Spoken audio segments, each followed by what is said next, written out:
Comment fonctionne un AK-47, inventé par Mikhail Kalachnikov en 1947. Dans un hangar d'essai à Kovrov, durant l'hiver 1947, l'air glacial portait l'odeur métallique de l'huile de machine et de la poudre fraîchement consumée. Mikhail Kalachnikov se tenait seul, penché sur un établi en bois, jonché d'outils, de vis et de pièces d'acier encore tièdes au toucher. Devant lui, posé sur un chiffon huilé, reposait le prototype, un fusil aux lignes simples, presque primitives. Une crosse en bois clair, une carcasse en acier emboutie, un chargeur incurvé de 30 cartouches. Pas de chrome, aucun ornement. Il souleva l'objet, sentit l'équilibre de son poids et examina l'espace entre la culasse et le boîtier. 2 mm de jeu, peut-être plus. Pour n'importe quel ingénieur traditionnel, cela aurait été inacceptable. La précision exigeait des ajustements micrométriques, des emboîtements parfaits, des tolérances minimales. Mais Kalachnikov avait appris une toute autre leçon sur les lignes de front de la Seconde Guerre mondiale. Il avait vu des mécanismes s'enrayer à cause d'un simple grain de sable. Il avait tenu des pistolets mitrailleurs bloqués par le gel. Il avait récupéré des équipements allemands capturés, impeccablement usinés, qui cessaient de fonctionner après 3 jours dans la boue ukrainienne. Le prototype qu'il avait sous les yeux ne suivait pas cette logique. Il acceptait l'imperfection. Les pièces disposaient d'un espace suffisant pour bouger, même encrassées. Le système de gaz isolait la chambre des résidus. La carcasse emboutie, jugée inférieure par les experts, pouvait être fabriquée dans des usines de tracteurs. Tout dans cette conception contredisait l'orthodoxie de l'ingénierie technique, et c'était précisément pour cela qu'elle pourrait réussir. Kalachnikov tira la culasse en arrière. Le son était rugueux, mécanique, authentique. On n'y trouvait ni la fluidité allemande, ni le raffinement suisse, rien que la fonction. Il inséra un chargeur vide, actionna le mécanisme à 3 reprises et observa l'éjection fantôme. Tout bougeait avec un jeu contrôlé, tout semblait brut, mais résistant. Dehors, la neige recouvrait les champs de tir. À l'intérieur du hangar, la faible lumière d'une lampe suspendue projetait de longues ombres sur l'établi. Kalachnikov savait que dans les semaines à venir, ce prototype serait poussé dans ses derniers retranchements. Il serait enfoui dans la boue. Il serait abandonné dans la neige. Il serait utilisé des milliers de fois sans aucun nettoyage. Et si son intuition était juste, si la décision de concevoir pour la réalité plutôt que pour l'idéal était pertinente, alors ces jeux généreux, ce manque apparent de sophistication, serait exactement ce qui rendrait le système indestructible. Il ajusta un dernier ressort, s'essuya les mains sur son tablier et reposa le fusil sur l'établi. L'épreuve définitive aurait lieu au matin. Si des récits comme celui-ci vous aident à comprendre comment l'ingénierie a discrètement façonné l'histoire, dites-nous en commentaire ce qui vous a surpris jusqu'ici. Et restez avec nous pour le prochain chapitre. Mikhail Kalachnikov n'était pas un ingénieur au sens formel du terme. Né en 1919 dans un village sibérien, il était fils de paysan. Sa famille fut déplacée lors de la collectivisation forcée des années 1930. Il grandit en comprenant les outils, les mécanismes simples et les réparations improvisées. L'ingénierie de la survie. À 18 ans, il fut mobilisé dans l'armée rouge et devint commandant de chars. En 1941, lors de l'invasion allemande, son T-34 fut touché par un tir d'artillerie près de Briansk. Il survécut, mais passa des mois à l'hôpital. C'est durant sa convalescence que l'idée commença à germer. Il discutait avec d'autres soldats blessés. Tous partageaient la même frustration. L'équipement soviétique était lourd, lent ou peu fiable. Les pistolets mitrailleurs PPSH-41 étaient efficaces en milieu urbain, mais manquaient de portée. Les fusils semi-automatiques Tokarev SVT-40 étaient trop sophistiqués, exigeaient un entretien constant et faisaient défaut dans des conditions adverses. Pendant ce temps, les Allemands utilisaient le Sturmgewehr 44, un modèle qui combinait portée, cadence de tir et portabilité. L'Union soviétique n'avait aucune réponse équivalente. Kalachnikov commença à dessiner. Il n'avait aucune formation académique. Il ignorait tout des calculs balistiques avancés, mais il connaissait les hommes de terrain. Il savait ce qui coinçait, ce qui cassait, ce qui était abandonné au combat parce que trop complexe à réparer sous le feu. Sa première proposition fut rejetée. La seconde aussi, mais il persista. En 1946, il obtint l'accès à un atelier expérimental à Kovrov, une ville industrielle au nord-est de Moscou. Là, entouré de tours, de fraiseuses et de techniciens sceptiques, il commença à assembler le prototype qui reposait désormais sur son établi. La pression était silencieuse, mais absolue. La guerre froide débutait. L'Union soviétique devait rééquiper des millions d'hommes. Elle avait besoin d'une production de masse. Il fallait quelque chose qui fonctionne dans les steppes du Kazakhstan, les forêts de Carélie ou les déserts d'Asie centrale. Il n'y avait pas de place pour la complexité, aucune marge pour la fragilité. Le matériel devait être produit rapidement, fonctionner sous tous les climats et être assez simple pour que des paysans mobilisés puissent le maintenir opérationnel. Kalachnikov comprit cela d'instinct. Il ne créait pas un chef-d'œuvre d'ingénierie pour impressionner des comités techniques. Il créait un outil qui devait fonctionner quand tout le reste échouait. Chaque décision de conception reflétait cette réalité. La carcasse emboutie réduisait le temps de fabrication. Les tolérances généreuses permettaient une utilisation même avec de la saleté. Le système de piston à gaz isolait les composants critiques. Le chargeur incurvé de 30 cartouches équilibrait capacité et fiabilité. Fin 1946, il présenta le prototype à la commission technique. Il y eut du silence, du doute, mais aussi de la curiosité. En janvier 1947, les essais sur le terrain furent autorisés. L'explication du fonctionnement de l'Ak-47 est étonnamment directe, et c'est précisément cette simplicité qui révèle son génie. Lorsque l'utilisateur presse la détente, le percuteur frappe l'amorce de la cartouche. La poudre s'enflamme instantanément, générant une pression qui propulse le projectile dans le canon. C'est ici qu'intervient la décision critique. Une petite partie des gaz de combustion est détournée par une ouverture située près de la bouche du canon. Ces gaz sont canalisés dans un tube placé au-dessus du canon, où ils viennent frapper un piston en acier plein. Le piston est robuste, lourd, presque brutal dans sa simplicité. Sous l'impact des gaz, il recule violemment. Ce mouvement est relié mécaniquement au porte-culasse par une tige d'acier. En reculant, le porte-culasse extrait l'étui vide de la chambre, l'éjecte par l'ouverture latérale droite et comprime simultanément un ressort de rappel situé à l'arrière de la carcasse. Lors du retour, le ressort renvoie le porte-culasse vers l'avant. Durant ce mouvement, la culasse récupère une nouvelle cartouche dans le chargeur, l'introduit dans la chambre et se verrouille. Le cycle complet prend une fraction de seconde. Si le sélecteur est en mode automatique, le processus se répète jusqu'à ce que le chargeur soit vide ou la détente relâchée. Mais le secret ne résidait pas seulement dans le cycle. Il se trouvait dans des choix qui semblaient contredire la logique industrielle. Kalachnikov a conçu l'Ak-47 avec des jeux généreux jusqu'à 2 mm par endroit entre les pièces mobiles. Pour des ingénieurs formés à la tradition allemande ou américaine, c'était inadmissible. La précision était synonyme de qualité. Des tolérances serrées garantissaient la fiabilité. Mais Kalachnikov avait observé qu'en conditions réelles, la précision absolue était une vulnérabilité. Un film de givre, un grain de sable, une fine couche de rouille. La moindre interférence bloquait les mécanismes trop ajustés. L'Ak-47 fonctionnait à l'inverse. Les espaces libres permettaient d'expulser naturellement les impuretés durant le cycle. Les pièces massives absorbaient les déformations sans se briser. Le système de piston à gaz maintenait les résidus de poudre loin de la chambre. Et la carcasse emboutie, jugée médiocre car associée à des produits bon marché, était assez solide pour endurer des milliers de tirs, tout en pouvant être produite à l'échelle industrielle sans usinage complexe.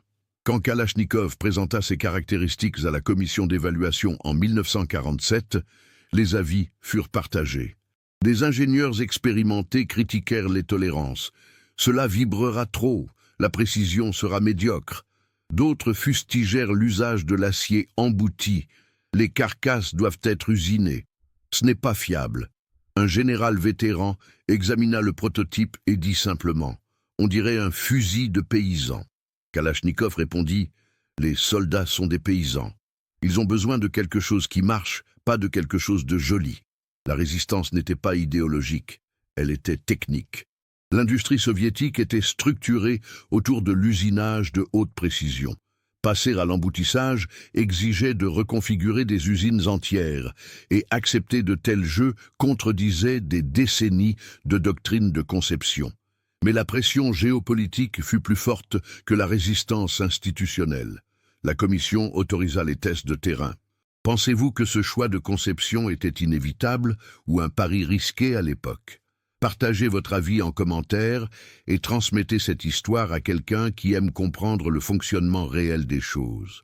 Les essais débutèrent fin 1947 et durèrent plusieurs mois. Le prototype fut soumis à des conditions qui auraient détruit n'importe quel équipement conventionnel. On l'enterra dans la boue pendant 3 jours avant de l'extraire et de l'utiliser sans nettoyage. Il fonctionna. On l'abandonna dans un champ de neige pendant 1 semaine par des températures inférieures à moins 30 degrés Celsius. Puis, on l'utilisa sans préchauffage. Il fonctionna. On l'immergea dans les eaux boueuses de la rivière Kliazma, on le secoua pour évacuer l'excès d'eau et on le testa immédiatement. Il fonctionna. On l'utilisa en continu pendant 2 heures, jusqu'à ce que le canon devienne rouge, avant de le refroidir brutalement dans de l'eau glacée. Le métal se voila légèrement, mais le mécanisme resta opérationnel. À chaque test, les techniciens notaient les résultats. À chaque défaillance, car il y en eut, Kalachnikov ajustait les composants. Lors d'une phase préliminaire, le ressort de rappel se brisa après 800 tirs. Il changea l'acier. Le chargeur s'enrayait parfois lorsqu'il était plein. Il modifia la géométrie des lèvres d'alimentation. L'extracteur peinait parfois à retirer les étuis gonflés par l'humidité. Il augmenta la force du ressort d'extracteur. Chaque révision était documentée, testée et comparée aux prototypes rivaux. Il y avait d'autres candidats. Le modèle Bulkin utilisait un système sophistiqué mais sensible. Le modèle Dementiev possédait un piston à course courte, plus léger mais moins robuste. Le prototype Korobov était modulaire et ingénieux, mais exigeait des outils spéciaux pour l'entretien. Tous furent testés côte à côte. Tous échouèrent sur un point critique. L'AK-47 n'était pas le plus précis, ni le plus léger. Mais il était le seul à fonctionner encore après 1000 tirs alors qu'il était couvert de boue. La décision concernant le matériau de la carcasse fut testée brutalement. Des ingénieurs fabriquèrent 2 carcasses identiques, l'une usinée dans un bloc d'acier massif, l'autre emboutie à partir de feuilles pliées et soudées. Les 2 furent montés sur des fusils AK-47 complets et testés sur 10 000 tirs consécutifs. La carcasse usinée se fissura près de la chambre après 7 300 tirs. La carcasse emboutie, contre toute attente, tint jusqu'au bout des 10 000 tirs et resta fonctionnelle. L'emboutissage répartissait mieux les contraintes. Les soudures, bien exécutées, s'avéraient plus résilientes que l'acier usiné dont le grain était tranché. Ce résultat fit basculer l'opinion de la commission. Ce qui semblait être une concession à la production de masse se révélait être un avantage structurel. Les usines fabriquant des carrosseries de camions et des chars pouvaient facilement adapter leurs lignes pour emboutir des carcasses de fusils. Le coût de production chuta à moins d'1 tiers par rapport aux modèles usinés, tandis que la durabilité était égale, voire supérieure. En avril 1948, après 18 mois de tests, la commission militaire remit son rapport. Sur 6 propositions initiales, seules 2 restaient en lice. En juillet, après des tests finaux sous la supervision du ministère de la Défense, le prototype de Kalachnikov fut officiellement recommandé. Sa désignation officielle serait Avtomat Kalachnikova Model 1947, AK-47. La décision finale de la commission n'était pas seulement technique, elle était philosophique. Le rapport de juillet 1948 contenait une phrase qui illustrait ce changement de paradigme. Le fusil Kalachnikov ne cherche pas à surpasser ses concurrents en précision ou en raffinement, mais en fonctionnalité dans des conditions adverses. Sa robustesse ne provient pas de composants parfaits, mais d'un système qui tolère l'imperfection. Cette tolérance à l'imperfection était la curiosité ultime, le concept qui expliquait tout. Pendant des décennies, l'ingénierie avait suivi la même trajectoire, plus de précision, plus de complexité, plus de spécialisation. Le principe était simple. Si chaque pièce était fabriquée avec des tolérances minimales, le système final serait plus fiable. Mais Kalachnikov proposa l'inverse. Il affirma que les systèmes excessivement précis étaient fragiles, car ils dépendaient de conditions idéales pour fonctionner. Dans le monde réel, dans le froid, la boue, entre les mains de soldats épuisés, les conditions idéales n'existaient pas. Les jeux généreux de l'Ak-47 n'étaient pas un défaut accepté par contrainte de production. C'était une décision de conception délibérée. Quand la culasse reculait, elle disposait de suffisamment d'espace pour que les particules de saleté soient expulsées. Quand le piston était poussé par les gaz, il pouvait bouger même avec une accumulation de résidus de poudre. Quand l'extracteur tirait un étui, il avait la force mécanique nécessaire pour retirer des éléments légèrement déformés ou corrodés. Tout le système était conçu pour une dégradation élégante, continuer à fonctionner même quand les conditions s'écartaient de l'idéal. Cette philosophie s'étendait aux matériaux. L'acier embouti n'était pas seulement moins cher, il était plus adapté à une production de masse avec un contrôle qualité variable. Une usine à Ijevsk pouvait produire des carcasses avec les mêmes standards qu'une usine à Toula, car l'emboutissage est un processus plus robuste que l'usinage. De légères variations dans la composition de l'acier ou la température du traitement thermique n'affectaient pas de manière significative les performances finales. En 1949, le Conseil des ministres de l'Union soviétique officialisa l'adoption. L'Ak-47 devint le fusil standard de l'armée rouge. La production débuta à Ijevsk en 1950. Durant les 5 premières années, plus d'1 million d'unités furent fabriquées. Au cours des 10 années suivantes, ce chiffre grimpa à 5 millions. Puis vinrent les exportations, vers les pays alliés, les mouvements de libération, et toute entité que l'Union soviétique souhaitait équiper. Mais la véritable révolution ne résidait pas dans les chiffres, elle était dans le principe. L'Ak-47 prouvait que la complexité n'était pas synonyme de supériorité, que la simplicité, appliquée intelligemment, surpassait la sophistication, que concevoir pour le monde réel, avec ses limites, ses imperfections et ses utilisateurs imparfaits, était plus efficace que de concevoir pour un idéal abstrait. Cette leçon dépassa l'ingénierie technique. Elle influença la conception d'outils agricoles, de véhicules tout-terrain, d'équipements médicaux pour zones isolées et de technologies destinées aux régions à ressources limitées. Kalachnikov, tout en supervisant la production initiale, n'imaginait pas l'ampleur de cet impact. Il avait résolu un problème spécifique, mais ce faisant, il avait articulé un principe universel. Plus de 75 ans plus tard, l'Ak-47 est toujours en production. On estime qu'entre 100 et 200 millions d'unités ont été fabriquées dans plus de 30 pays.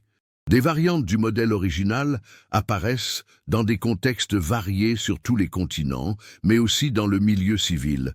Compétitions de tir sportifs, collections historiques, musées de technologie. Sa silhouette caractéristique, la courbe du chargeur, la crosse en bois, la carcasse rectangulaire, est devenue l'un des objets les plus reconnaissables de l'histoire industrielle moderne. L'impact technique fut profond.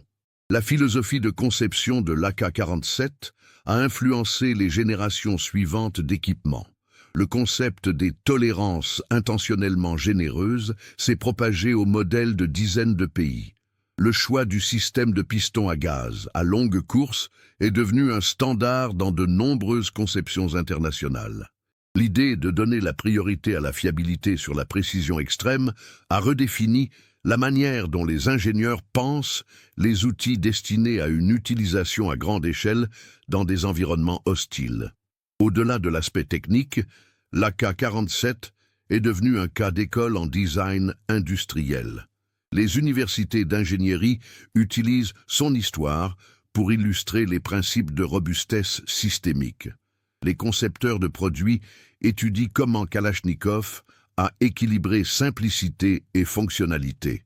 Son récit revient dans les discussions sur la conception pour des contextes de maintenance réduite, sur la production de masse sans sacrifice de durabilité et sur le fait que les solutions élégantes ne sont pas toujours les plus raffinées visuellement. Mikhail Kalachnikov a vécu jusqu'en 2013, s'éteignant à l'âge de 94 ans. Il n'a jamais perçu de redevance pour sa création, celle-ci étant la propriété de l'État soviétique.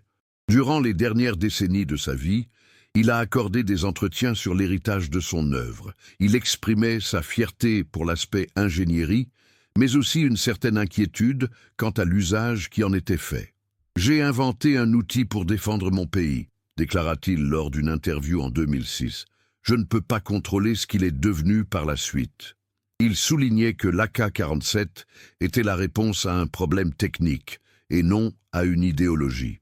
La curiosité finale, la tolérance à l'imperfection comme principe de conception, révèle la nature même d'une ingénierie réussie. Les systèmes qui fonctionnent dans le monde réel doivent s'adapter à la variabilité. Ils doivent opérer sous pression. Ils doivent rester fonctionnels quand les conditions s'écartent du plan prévu. L'AK-47 n'a pas été conçu pour des stands de tir contrôlés. Il a été conçu pour le chaos. Et c'est pour cela que, des décennies après que des prototypes plus sophistiqués ont été oubliés, il subsiste. Dans les musées de technologie du monde entier, des exemplaires de l'AK-47 sont exposés aux côtés d'autres objets ayant défini des époques. L'ampoule à incandescence d'Edison, la Ford Model T, le transistor. Tous partagent la même caractéristique. Ils n'étaient pas forcément les plus avancés techniquement, mais ils étaient les plus adaptés à la réalité. Ils fonctionnaient. Et en fonctionnant, ils ont changé notre compréhension d'un design efficace.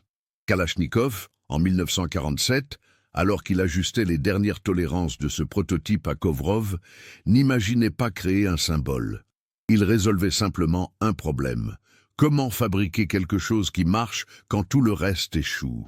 La réponse consistait à accepter que le monde est imparfait et à concevoir honnêtement pour ce monde, plutôt que contre lui.